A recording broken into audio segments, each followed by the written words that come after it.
Bismillahirrahmanirrahim. Adəm cənnətdə tək halda idi. O insanlığın atasıdır.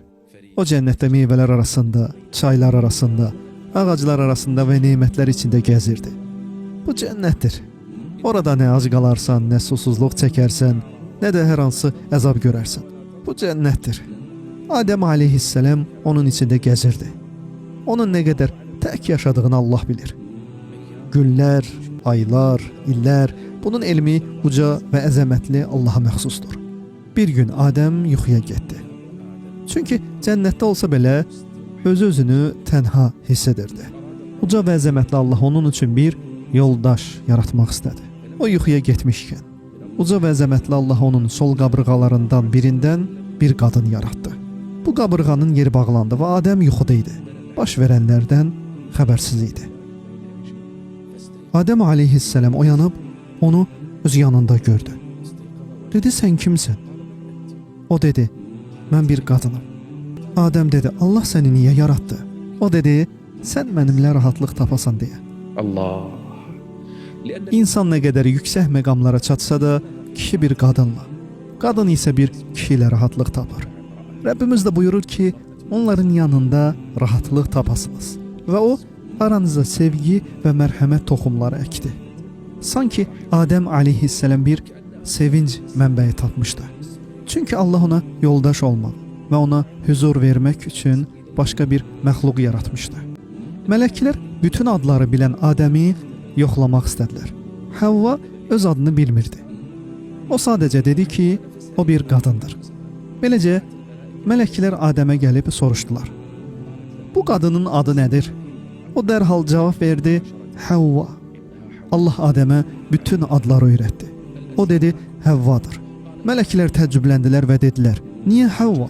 Niyə məhz bu ad?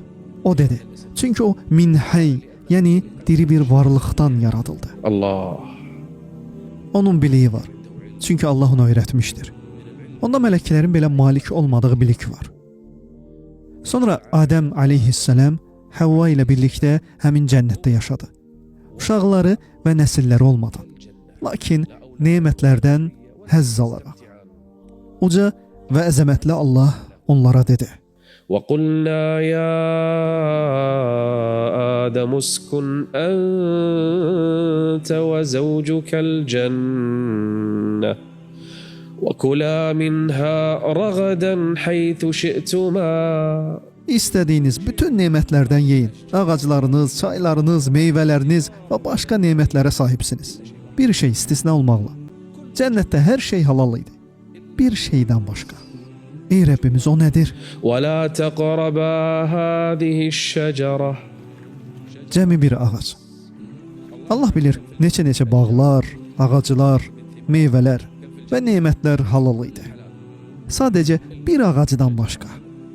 وَلَا تَقْرَبَا هَذِهِ الشَّجَرَةَ فَتَكُونَا مِنَ الظَّالِمِينَ. Təkcə bu deyil. Uca Rəbb onları xəbərdar etdi. O dedi, ey Adəm, ey Havva, daxil olduğunuz cənnəti və neməti görürsünüzmü? Elə bir məxluq olacaq ki, sizi burada tək qoymayacaq. Sənə səcdə etməkdən imtina edən ilk düşməni görürsənmi? O demişdi, mən ondan üstünəm. Siz cənnətdə olarkən o sizə vəsvəsə edəcək. Bu düşmən kimdir? Havvanın bundan xəbəri yox idi. Amma artıq o da bilirdi. قُلْنَا يَا آدَمُ إِنَّ هَذَا عَدُوٌّ لَكَ وَلِزَوْجِكَ فَلَا يُخْرِجَنَّكُمَا مِنَ الْجَنَّةِ فَتَشْقَى. Ey Adəm, cənnətdən çıxsan, əzab və məşəqqət yurduna düşəcəksən. Cənnətdə qalın və iki şeydən çəkinin. Bu ağacdan yeməyin və ona yaxınlaşmayın. Və sizi bu gözəl cənnətdən çıxarmaq üçün əlindən gələn edəcək bu düşməndən çəkinin. Uzun illər Adəm aleyhisselam, anamız Havva ilə cənnətdə yaşadı. Cənnətin nemətlərindən faydalandı. Onlar həmin ağaca heç vaxt yaxınlaşmadılar. Bir gün gəzərkən ağlamaq səsi eşitdilər və təəccübləndilər. Sanki bu səs bir adama məxsus idi. Ancaq heç kimi görmədilər. Sadəcə ağlamaq səsi var idi. Onlar dedilər, niyə ağlayırsan? O dedi, mən ikiniz üçün ağlayıram. Bizim üçün ağlayırsan, niyə? Biz ki bu qədər nemətlərə sahibik. O dedi, mən sizə görə ağlayıram. Çünki bir gün öləcək və bu nemətdən məhrum qalacaqsınız. Sonra oradan uzaqlaşdı. Adəm və Havva fikrə getdilər. Nə qədər nemət içində olsaq da bir gün öləcək və bu nemətdən ayrılacaq. İnsan təbiəti etibarilə nemət içində sonsuza qədər qalmağı sevir. İblis bir müddət onları tək buraxdı. Sonra isə onlara vəsvəsə vermək üçün geri qayıtdı. Ey Adəm! Adəm və Havvaya vəsvəsə verməyə başladı. هل أدلك على شجرة الخلد هل أدلك على شجرة الخلد وملك لا يبلى Ölməz olmaq istəyirsən, əbədi hakimiyyət arzulayırsan, mələklərin dərəcəsində olub ölümsüz olmaq istəyirsən, dedi istəyirəm, amma necə olacaq bu? İblis dedi o ağac vasitəsilə. Adəm soruşdu, hansı ağac? Allahın sizə qadağan etdiyi ağac. Onun hekayəsini bilirsənmi, ey Adəm? Bu ağacdan yesən, sənə heç nə olmayacaq.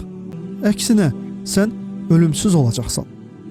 Kim bu ağacdan yesə, mələklər kimi olacaq və ölməyəcək.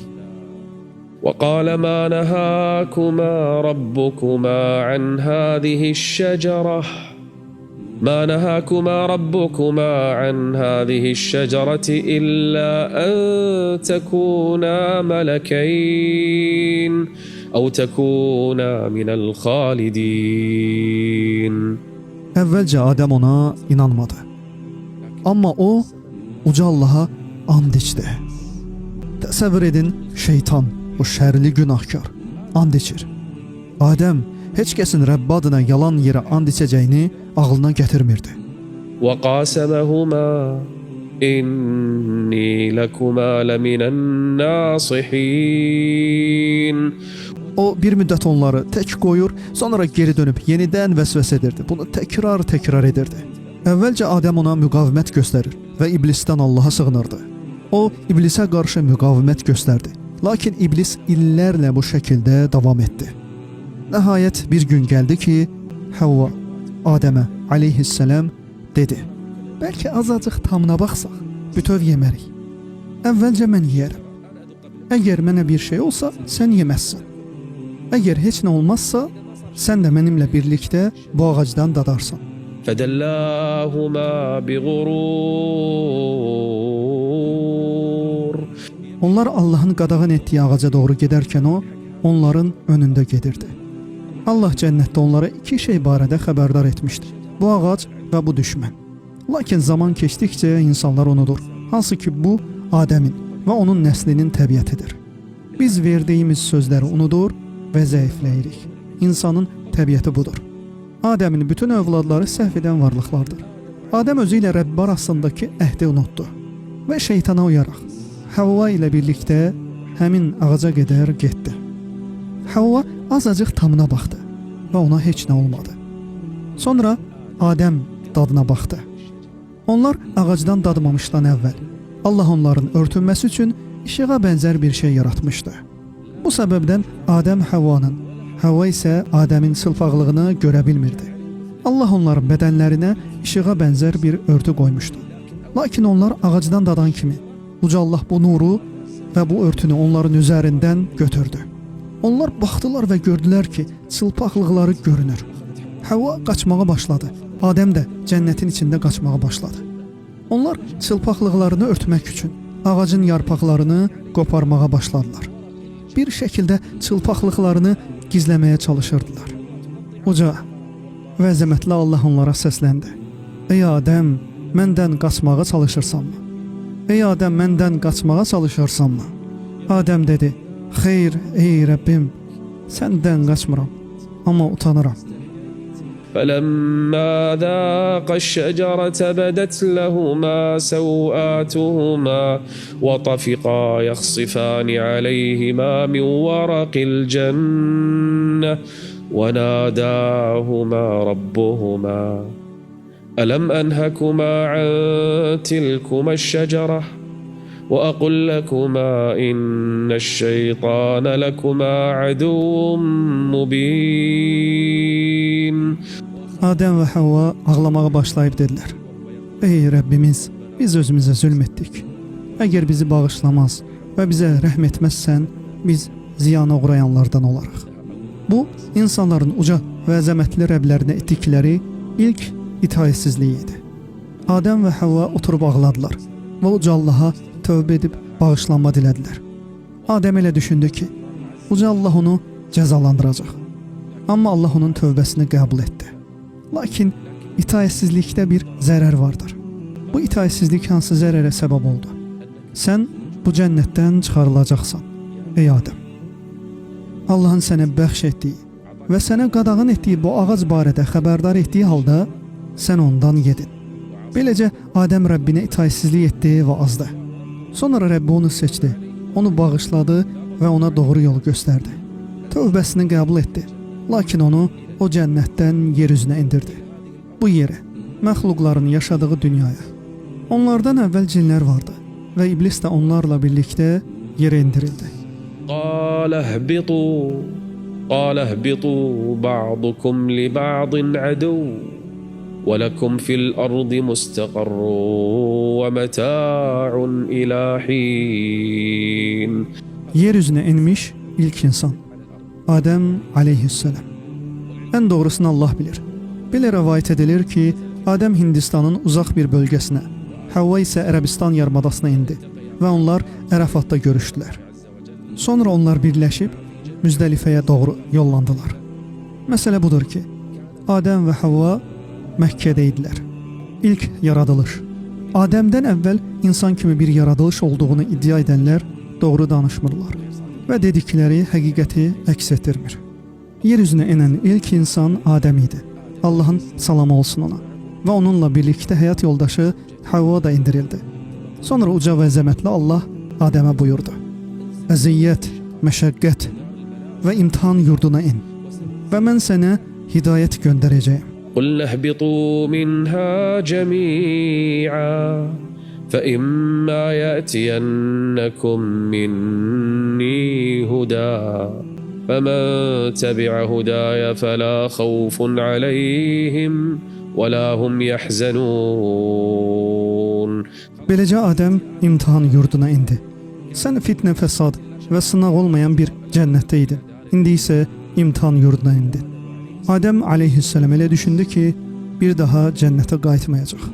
Buna görə uzun müddət ağladı.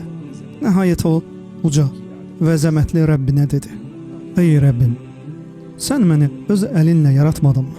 Uca Allah ona buyurdu: Bəli, ey Adəm. Bəs sən mənə ruh üfürmədinmi? Allah buyurdu: Bəli, ey Adəm. Mən yaradıldığım zaman asqırdım və sən Rəbbin sənə rəhm etsin demədinmi? Allah Azza və Cəllə buyurdu: Bəli, ey Adəm. Adəm dedi: Sənin rəhmətin qəzəbinin önünə keçməyibmi? Allah buyurdu: Bəli, ey Adəm. Adəm dedi: Ey Rəbbim, əgər mən tövbə etsəm, sənə qayıtsam və bağışlanma istəsəm, məni yenidən cənnətə qaytararsanmı? Allah buyurdu: Bəli, ey Adəm. Bəli, ey Adəm. فتلقى آدم من ربه كلمات فتاب عليه إنه هو التواب الرحيم. Görürsənmi ilk insanın heç nə anlamadığını iddia edənləri? Güya o heç nə bilmirdi. Nə paltar tikməyi, nə də həyat yoldaşı ilə davranmaq qaydalarını. Bütün bunlar doğru deyil. Allah Adəmi indirdikdə ona hər şeyi öyrətdi. Yalnız adları yox, sənət və peşələri də. Havvaya ip əyirməyi və toxumağı öyrətdi. Adəmə əkməyi və biçməyi öyrətdi. Bu həyatda ona lazım olan hər şeyi, hətta od yandırmağı belə öyrətdi. Allah yer üzünə dəmir indirdi və bir gün ondan necə faydalanmağı Adəmə öyrətdi. Adəm aleyhisselam Ərafatda oturmuşdu və uca Allah onun belindən bütün nəslini çıxardı. Beləcə Adəmin bütün nəsilləri ortaya çıxdı. Halbuki həmin vaxta kimi Adəmin nəslindən heç kim yox idi. Hələ doğum hadisəsi baş verməmişdi. Amma Allah Adəmin kürəyindən bütün nəslini çıxardı. Mən də, bəli, sən də Qiyamət gününə qədər bütün insanlar da onların arasındaydı. Onların ruhları Adəmin qarşısında qarışqa kimi göründü. Adəm onlara baxdı və Allah bu insanlarla danışdı. Onların qəlblərinə fitrətlərini yerləşdirdi. Mən sizin Rəbbiniz deyiləmmi? وإذ أخذ ربك من بني آدم من ظهورهم ذريتهم وأشهدهم على أنفسهم ألست بربكم Allah hamısına, hətta Firona da, Əbu Cəhlə də, ən böyük kafirlərə də bu sualı verdi. Və Adəmin övladları içindəki ən alçaqlara da. Həmçinin hər birimizə, bütün bəşəriyyətə. ألست بربكم قالوا بلى Hamısı şahidlik etdi. قالوا بلى شهدنا أن تقولوا يوم القيامة إنا كنا عن هذا غافلين. Qiyamət günündə yanıma gəlib biz bilmirdik deməyin. Bu həmin andan etibarən uca və əzəmətli Allahın Adəmin bütün nəslinə yerləşdirdiyi fitrətdir. Sonra isə yer üzündə həyat başladı.